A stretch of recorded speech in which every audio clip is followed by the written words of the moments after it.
You hate when you accidentally bust up the flux on the end of your electrode when it's a fresh electrode and it's stuck, so it ended up breaking the flux off on you. Here's a quick trick on how to fix it.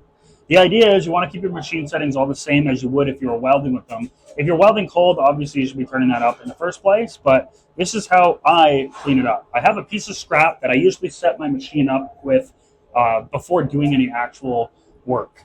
So I'll get my machine dialed in. Sometimes there's settings that you forgot about that you'll forget to dial in, making sure you have a good ground, all these things. It just helps you get kind of set up before starting any projects. So basically you'll put it in the stinger, and as lightly as you can, you're going to strike an arc and long arc it.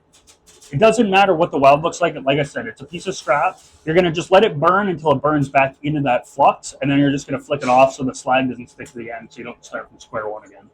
And here's how.